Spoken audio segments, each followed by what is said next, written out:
Señor. Hermanos, venimos una vez más aquí a Hebreos capítulo 4. Hebreos capítulo 4. Vamos a leer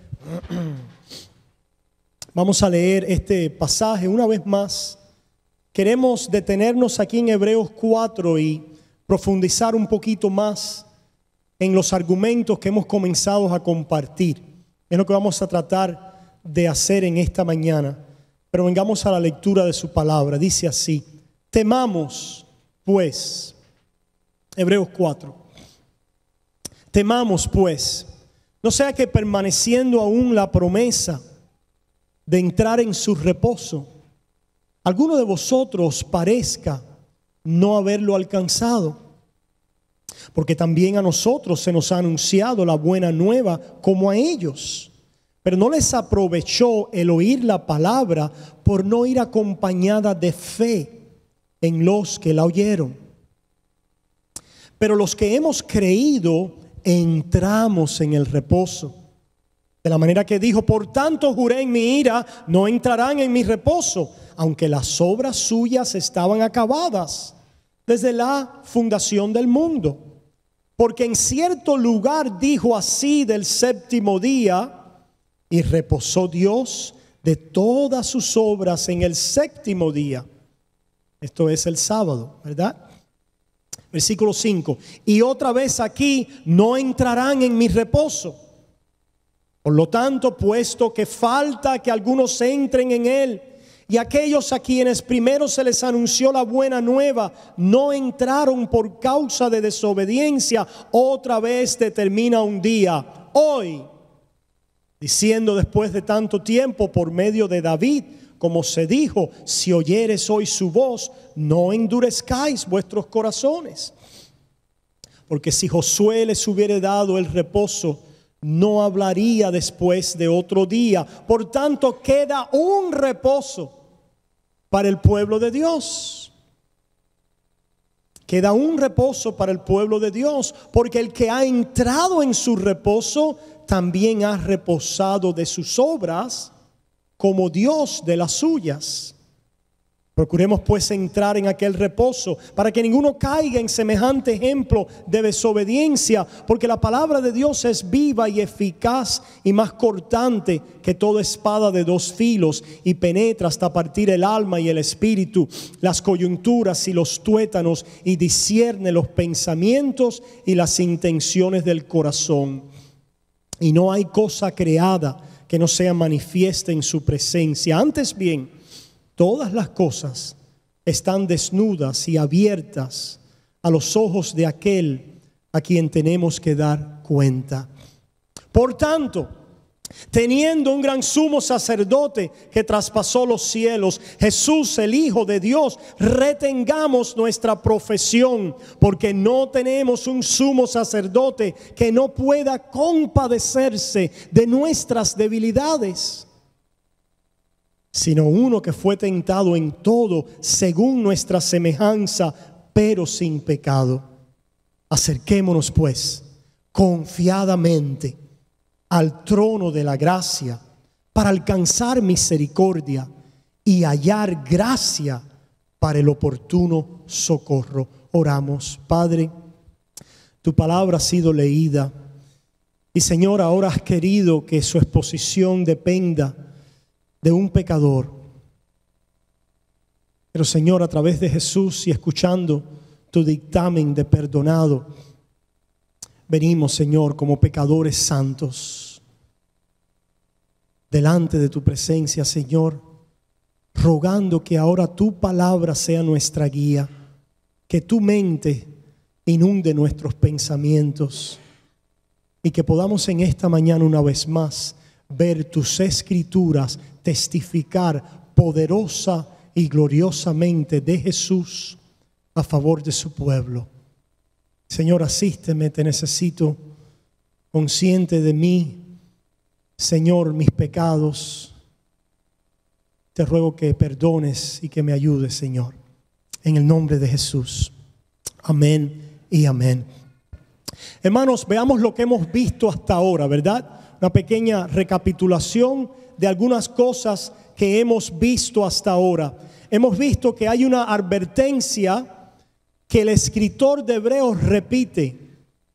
Y la repite de maneras diferentes, utilizando diferente lenguaje. No simplemente por el mero hecho de repetir algo, sino por el hecho de profundizar y enriquecer el pensamiento y la revelación de lo que el escritor de Hebreos quiere decir, ¿verdad? Ya nos ha dicho que tenemos que no deslizarnos, o al principio nos dijo que en Cristo está la última palabra. En el capítulo 2 no nos deslicemos, en el capítulo 3 considerémoslo a Él, y ahora en el capítulo 4 nos dicen descansen.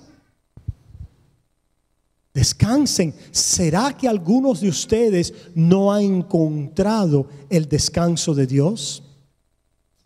Y nos da entonces como narrativa ilustrativa la generación del Éxodo.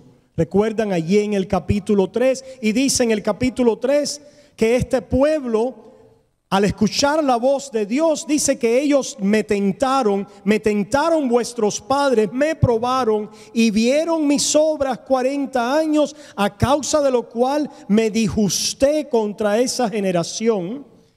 ¿Qué obras vieron de parte de Dios? Obras buenas. Obras buenas. Dios siempre obra bien. ¿Podemos afirmar eso? Por 40 años Dios le estuvo mostrando a esta generación obras buenas. Y ellos no creían en Él. Le probaban. Continuaban provocando a Dios. Era una provocación. Tentando a Dios. ¿Cómo? Dice, por lo cual me disgusté contra esta generación y dije, y ahora nos dice que pasaba en ellos, lo cual nos ilustra la falta de descanso en ellos y la falta de descanso en el día de hoy, donde el descanso permanece abierto y tenemos que asegurarnos que entremos en él. Esta generación es una ilustración de aquellos que no pueden hallar descanso. Entonces nos da el diagnóstico de por qué y nos sigue apuntando a cómo podemos entrar en el descanso a través de Cristo Jesús. ¿Y cuál es el diagnóstico? Hemos estado aprendiendo algo a través de esta generación y lo que sucedió con ellos, que simplemente es una fotografía, un rayo X o un scan del corazón humano separado de Dios, de la carne, de nuestra carne en rebeldía contra Dios, de nuestra pecaminosidad. Y dice, ellos siempre andan vagando en su corazón, no han conocido mis caminos, vieron mis obras, pero no han conocido mis caminos, por tanto juré en mi ira, no entrarán en mi reposo.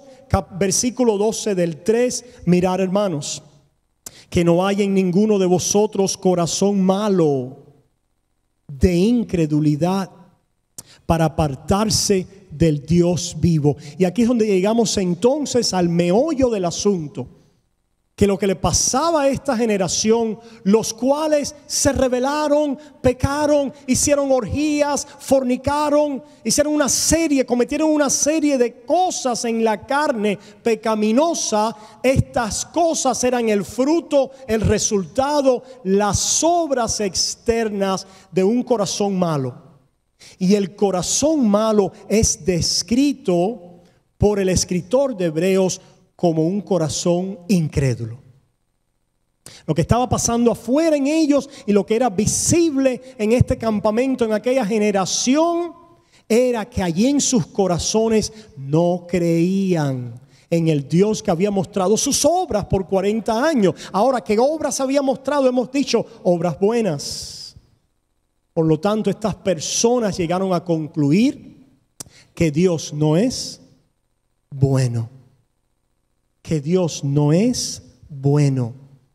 No confiaban, no creían en la benevolencia, en el bien, en lo santo de los propósitos de Dios para sus vidas, concluyendo, como podemos nosotros ver en las narrativas del Éxodo, que Dios es malo, que Dios nos trajo aquí para destruirnos, que Dios está en contra nuestra, que Dios no tiene nuestro interés en su corazón, que Dios no nos trajo aquí para hacernos bien. ¿Recuerdan? Esa era la murmuración. Y por supuesto a Dios no podían matarlo. ¿Quién puede matar a Dios? Pero el hombre sí lo mata en el corazón. El hombre incrédulo, que es un corazón malvado, de donde sale toda obra malévola, es el hombre que quiere asesinar a Dios, porque lo quiere a un lado, ¿verdad? Y como lo vemos, ¿a quién querían asesinar ellos? A Dios no podían llegar. Pero ¿quién se las vio en apuro? Moisés. Lo que estaba pasando ahí, hermano, es que querían pasarle la cuenta a Moisés. Lo querían eliminar, lo querían matar, querían levantar un nuevo caudillo, querían levantar nuevos líderes que representaran a ellos el pensamiento que ellos creían debían tener acerca de Dios y acerca de sus vidas. Por eso tenemos la rebelión de Coré, por eso vemos aquellos momentos donde aún su hermana se levanta contra él, ¿verdad? Y algunas personas, así que Dios solamente habla a través de ti. En diferentes momentos este pueblo, el mismo Moisés, como ya vimos, es probado. Y es probado ¿para qué? Para que puedan decir algo. Dios es bueno. Pero hermanos, hay algo implícito aquí. Porque las condiciones no son ideales, Desierto, hambre, sed. Dios provee, pero son probados ¿en qué? En la escasez. Son probados en las cosas terrenales, en la existencia de sus vidas, ¿verdad? Y lo que está implícito aquí, hermanos, es si estas personas van a poder decir: si yo ahora en este desierto caigo muerto, es porque yo merezco morir. No es ninguna reflexión sobre ¿qué? Sobre el carácter de Dios. Si Dios decide quitarme el agua, Dios es bueno. Si Dios decide no darme comida, Dios es bueno. Si Dios me quita trabajo y no hay fruto en la vid, Dios es bueno. Si no hay ovejas en la majada, Dios es bueno. Si yo me enfermo, Dios es bueno. Si me pasa lo más malo del mundo, Dios es bueno. ¿Y por qué puedo concluir? ¿Puede alguien concluir? Y debía esta generación haber concluido que Dios es bueno. Hermanos, podemos entonces hacer la historia de la redención. La historia de la redención. Si ustedes se fijan, la predicación de esta historia, de esta narración de la redención, siempre lleva estos elementos. Dios es todopoderoso, el hombre no lo es.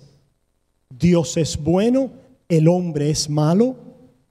Y Dios ha actuado poderosamente en su bondad siempre para mostrarle al hombre malo, no poderoso, su salvación y su misericordia. El patrón es este. Este es el patrón. El escritor de Hebreos nos lleva ¿a dónde? Al plan de la creación.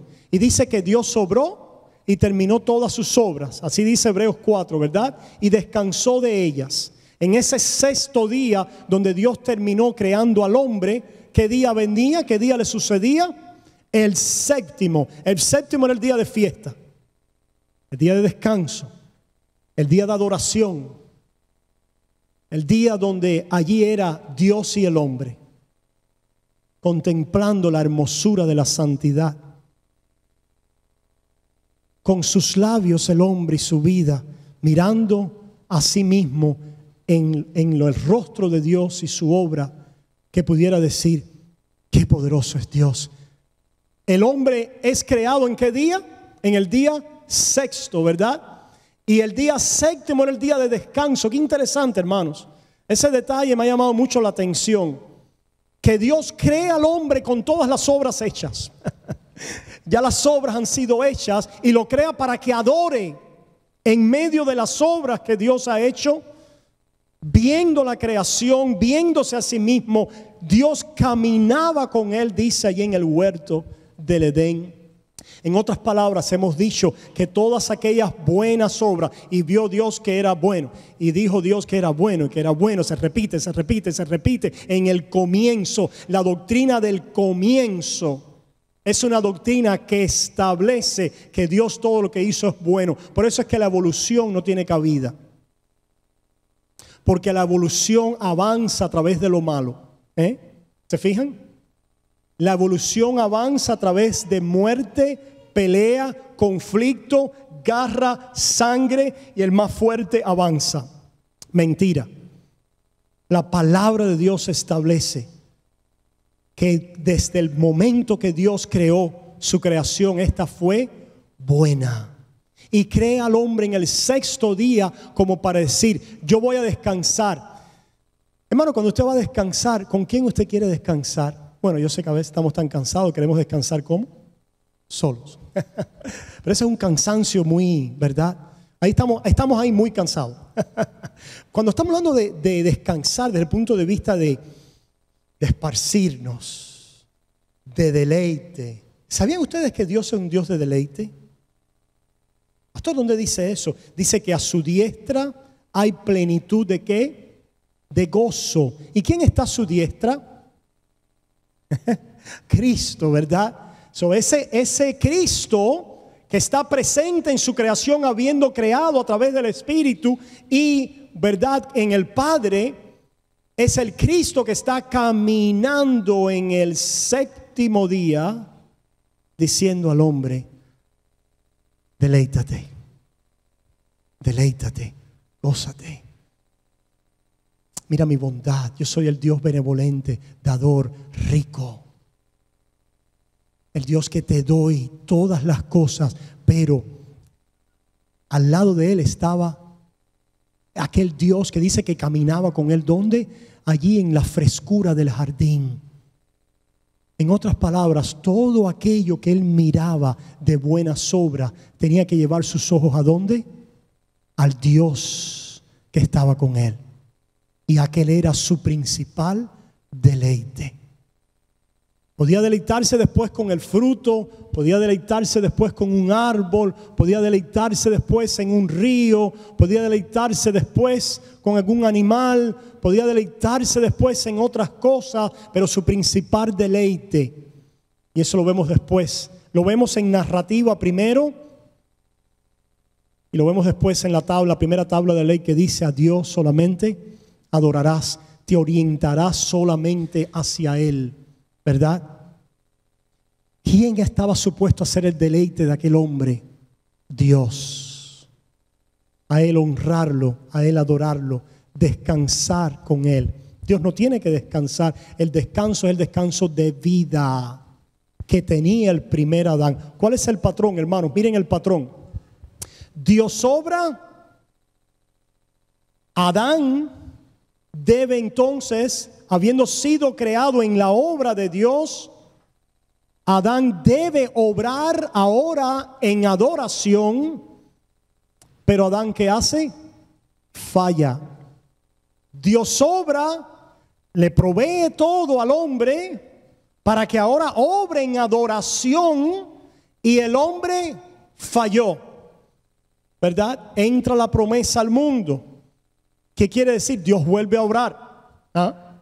Dios vuelve a obrar. Vuelve a obrar Dios. Da una promesa. Levanta una nación. Obra. La libera de Egipto. La saca al desierto. En camino a la tierra prometida. Dios obra. Libera a Israel. Israel debe adorar. En descanso en el Señor. Después de la Pascua, aquella fiesta. Israel, ¿a dónde salía Israel? ¿A hacer qué al desierto? ¿Ah? A romperse allí la cabeza, a alarse los pelos, a adorar, a gozarse con Dios. Dios camina con nosotros, ahí está en el campamento, allí está la nube, allí está el fuego, allí está el tabernáculo, ahí está Moisés. Ahí está Dios, gocémonos, no. Pero falta esto, falta aquello, ¿qué importa lo que falte? Dios está ahí. Gocémonos, adoremos, démosle gracia. Dios obra, Adán debe obrar, pero falla. Dios obra, Israel debe obrar, pero falla. ¿Se fijan el patrón? Pero Dios no ha terminado. Porque todo lo que ha hecho es para Dios obrar de una manera definitiva y final. Y todas aquellas cosas son copias y vislumbrando la última obra de Dios final, para que finalmente su pueblo entre en descanso. Y Dios obra, Jesús obrando a nuestro favor. Dios obra, Jesús obra, y un pueblo adora a través de la fe. Dios obra en Jesús finalmente, concluyentemente, y finalmente se abre el hoy. El hoy que era del principio. El hoy que era el plan de Dios y sus propósitos eternos. El hoy que traía, ¿verdad?, por plan el exaltar y el glorificar que Dios es el que obra, para que el hombre pueda descansar, y en el descanso de la obra de Dios el hombre pueda obrar. ¿Obrar cómo?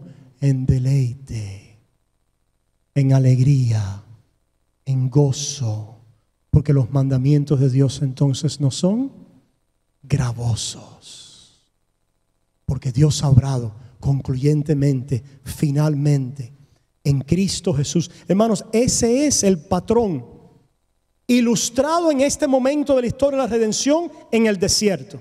Pero es el mismo patrón. Por eso es que dice Oseas en el capítulo 6, versículo 7: Israel, como Adán, quebrantaron mi pacto. Hay una republicación de lo siguiente: Dios es bueno, Dios obra, lo que Dios hace es bueno, y la responsabilidad del hombre entonces es responder a Dios. Ahora miren esto, hermano, ¿por qué la obra de Cristo es la final, que era la primera también en la mente de Dios? Porque el primer pacto con Adán dependía de la obediencia de ¿quién? ¿De quién? No. ¿Quién fue el que dependía para que hubiera vida y hubiera disfrute y deleite? ¿Qué tenía que hacer Adán? Obedecer. Como no obedeció, falló todo y perdió la vida. Vuelve ahora la historia, llegamos a Abraham, Isaac, Jacob, Israel. Israel, yo te he hecho bien, he sacado de la tierra de Egipto. Aquí está la ley. Aquí está la ley. ¿Se iban a salvar ese pueblo por la ley? No es el pacto de obras vigente para salvación, pero es la republicación del lenguaje de obras, porque Dios quiere mostrarle algo al pueblo. Y quiere mostrarle Dios al pueblo que ciertamente la obediencia es lo que Él pide, la santidad, la justicia, y en ella hay deleite, y ella es la manera de vivir en este mundo. Pero Él se lo pidió a la cabeza representativa que era Adán, y Adán ¿qué? Falló, y en él fallamos todos. Pero el hombre aparentemente piensa que él puede hacerlo, que él puede vivir por él mismo, que él puede solucionar su problema. En otras palabras, que él ahora no va a descansar hasta que él arregle el problema que Adán echó a perder. Y allí se sube las mangas y va a trabajar de diferentes maneras para tratar de vivir. Y vamos a hablar un poquitico más de eso, ese rayo X del alma del hombre, ¿verdad? Pero el patrón es este: en Israel Dios repite el drama. En Israel Dios repite el drama, no porque el pacto de obras sea el que nos salve, pero repite: si haces estas cosas, vivirás por ellas. ¿Para qué? Lo que se hablaba la ley: si no las haces, eres maldito. para que el hombre se dé cuenta que no ha podido vivir. ¿Por qué? Por su obra delante de Dios. Y poder llevarlo ¿a dónde? A la obra de Dios en Cristo hombre, Dios y hombre, obrando para que ahora por la fe, confiando, podamos vivir y recibirlo todo, no por nuestra obra. Eso es a grandes rasgos, hermanos, la teología bíblica, el conocimiento bíblico que testifica de Cristo y que es una teología pactual. Es como un río, quizás para algunos ahora esto, ¿verdad? Pero es como un río. Ese río es las aguas de la teología bíblica. Cómo corren esas aguas, ¿verdad? Llevando a Cristo. ¿Qué cosa es la teología bíblica, hermano? Es como el ajedrez. El ajedrez hay diferentes piezas, diferentes movidas, ¿verdad? Pero en el ajedrez se busca una movida final. ¿Cuál es? Jaque mate. Jaque mate. Esa es la movida final del ajedrez. Todos los movimientos que estamos haciendo, y aquellos que son buenos son los que pueden vislumbrar ese jaque mate bien rápido. Pues Dios mueve sus piezas en la historia. Se mueve en Adán, se mueven los patriarcas, se mueve a través de Noé, ¿verdad? Se mueven los patriarcas, se mueve en Israel y continúa moviendo esas aguas del ajedrez bíblico, ¿verdad? Hasta decir en Cristo Jesús, jaque mate. El enviado de Dios para vivir como el hombre debe vivir. Para que el hombre y la criatura caída y desprovista al entenderlo y confesarlo, por la fe sea levantada, salva, asegurada, recibiendo el indulto, perdonada, y de ese perdón, de esa gracia, el poder para comenzar a vivir en la manera para la cual Dios nos creó imperfectamente ahora, hasta que un día finalmente ya toda corrupción sea echada a un lado y Cristo sea el todo y en todos. Se fijan entonces las piezas bíblicas, ¿verdad? Adán, Noé, Abraham, Isaac, Jacob, Israel, etcétera, los profetas, hasta Cristo. Ahora Cristo y Adán, las dos cabezas representativas, es la teología pactual. Son dos marcadores en ese río de agua que es una teología de pacto. Aguas bíblicas marcadas por pactos. El pacto de Noé, así vivirás. Discúlpeme, el pacto en Adán, así vivirás. Repetido a Israel, así vivirás. Cumplido en Jesús, yo he hecho y tú vives. ¿Se fijan, hermanos? Y en el medio de esos dos marcadores, en ese río de aguas bíblicas, de esa teología pactual, un punto medio, central, que es la cruz.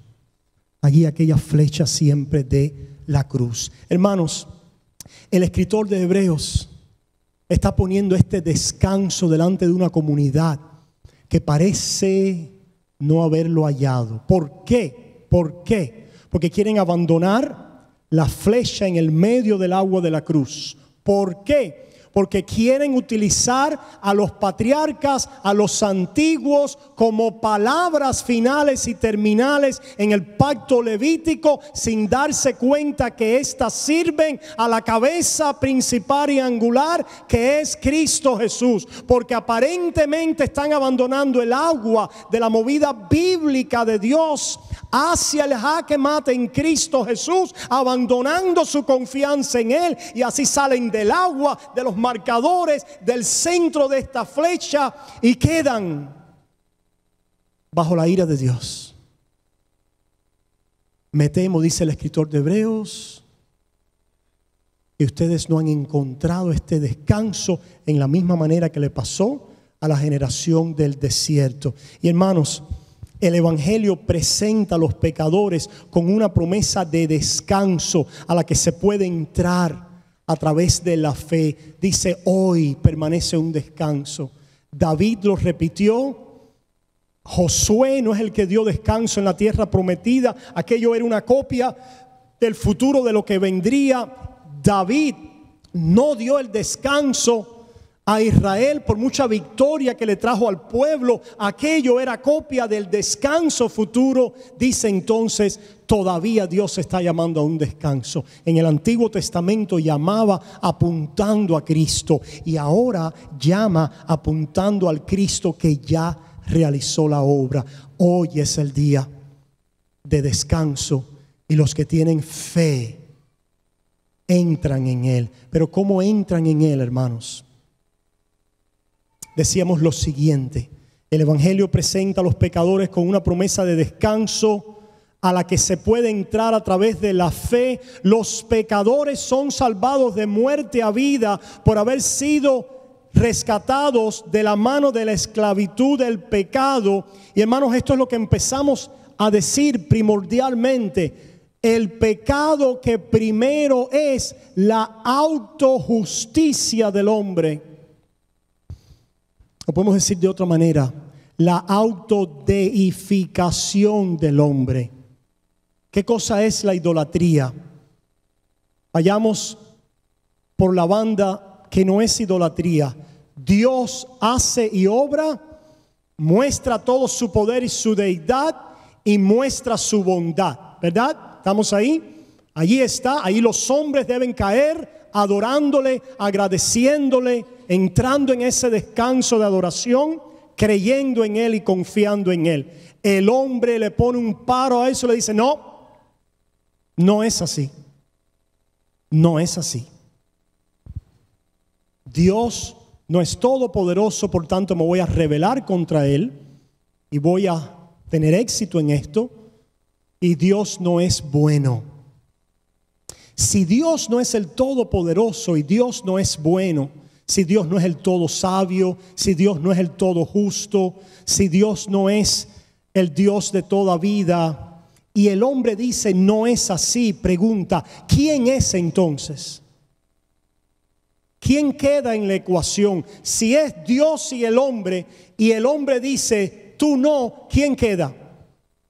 El hombre.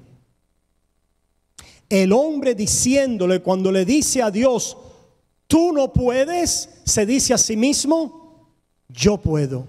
Y cuando le dice a Dios, tú no eres bueno, se dice a sí mismo, yo soy bueno. Cuando le dice al hombre, tú no eres sabio, no sabes lo que estás hablando, se dice a sí mismo, yo soy sabio, yo sé el camino.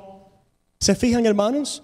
En el fondo de todas las obras pecaminosas del hombre, lo que hay es una autodeificación. ¿Qué quiere decir? Un destronar a Dios, un decir yo soy Dios, Dios no es bueno, no puedo confiar en Él, yo tengo que venir al trono. ¿Recuerdan la película Bruce Almighty? El todopoderoso Bruce, ¿cuánto la vieron? Una película que es muy divertida, ¿verdad? Muy, excepto si no fuera porque es realidad. Que es la narrativa del hombre. No, tú estás corriendo esto mal. Si yo fuera Dios, las cosas fueran bien, porque yo tengo un mejor plan, porque yo soy bueno, porque yo puedo correr este mundo mejor. Mira todo lo que me ha pasado a mí, mira todo lo que ha pasado en el mundo. ¿Qué clase de Dios tú eres?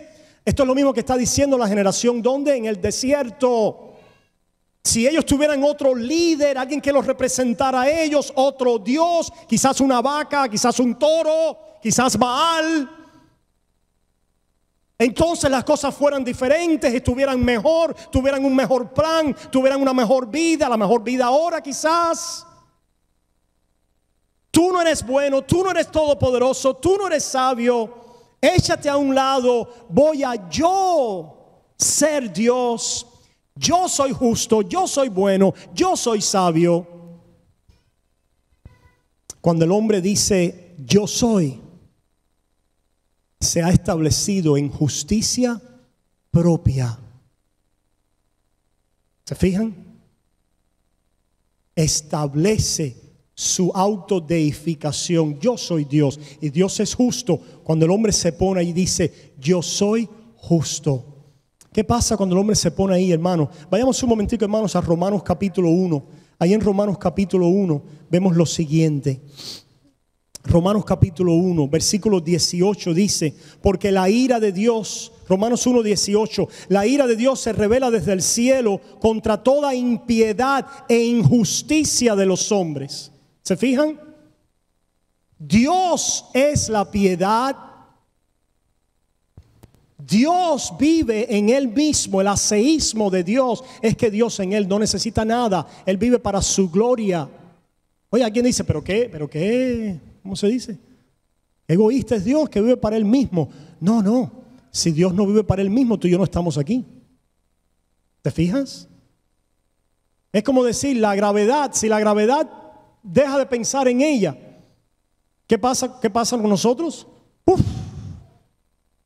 Dios, la creación existe y vive por la gloria de Dios, porque Dios es y el hombre no es. Y porque Dios es, porque Dios se afirma a sí mismo, el Dios Padre, Hijo, Espíritu Santo, es que la creación puede existir como un regalo, una obra buena. Fuera de Dios no es Dios. La creación es criatura, no es en sí mismo, no tiene nada propio. Lo recibe todo como una dádiva de Dios, como un regalo de Dios. Toda la creación viven por regalo. ¿Quién viste los lirios? ¿Quién viste las flores del campo? ¿Quién le da de comer a los leones? ¿Quién trae las lluvias y las estaciones?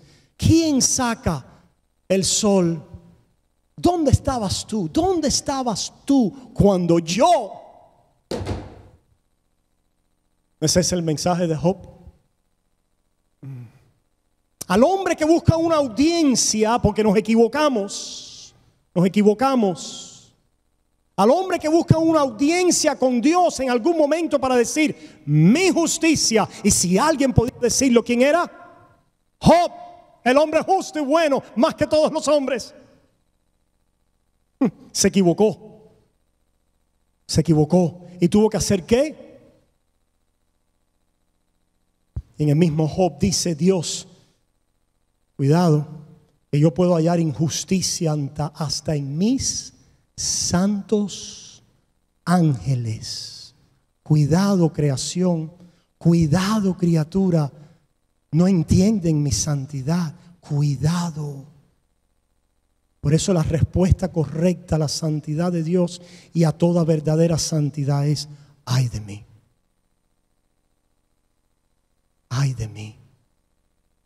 Y hermanos, cuando nosotros se revela la ira de Dios, y vamos a ver la función de la ira de Dios, no creo que vamos a poder llegar hoy, desde el cielo contra toda impiedad e injusticia. ¿Por qué es impiedad e injusticia de los hombres? Porque los hombres dicen, tú no eres la piedad, yo la soy. Tú no eres la justicia, yo la tengo. Eso es injusticia e impiedad.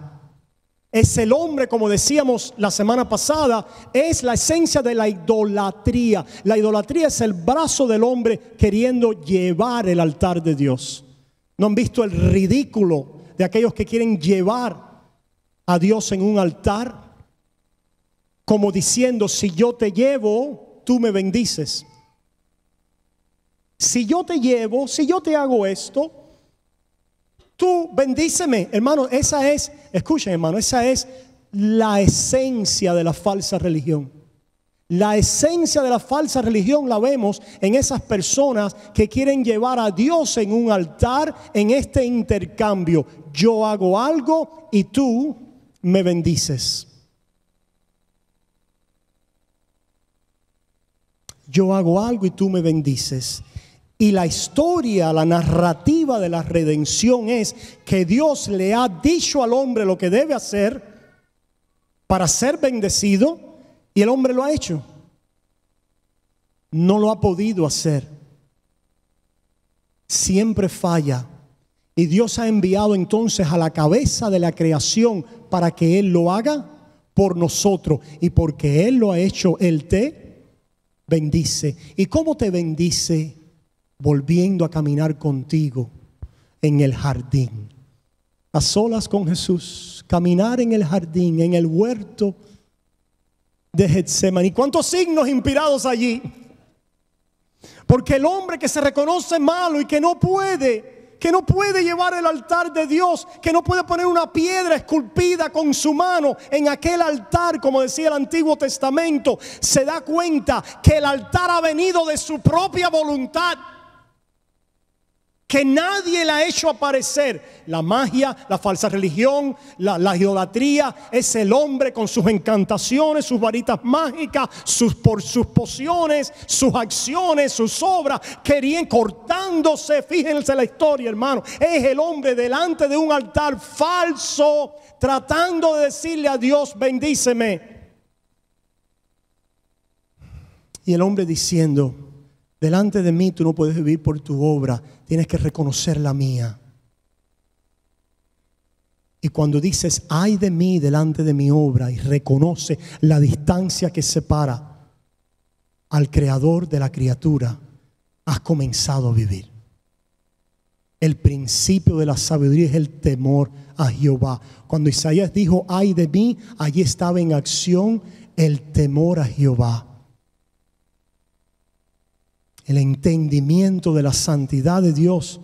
El hombre que deja de decir yo soy justo, yo soy piadoso, y el hombre entonces que viene a decir es, bueno, miramos lo que el hombre no hace en la idolatría. Dice, porque las cosas, versículo 19 de Romanos 1, porque lo que de Dios se conoce les es manifiesto, pues Dios se lo manifestó, porque las cosas invisibles de Él, su eterno poder y deidad, se hacen claramente visibles desde la creación del mundo. Una vez más, desde la creación del mundo, Adán, Israel. Se hacen claramente visibles aquellos hombres, Adán primero, ¿verdad?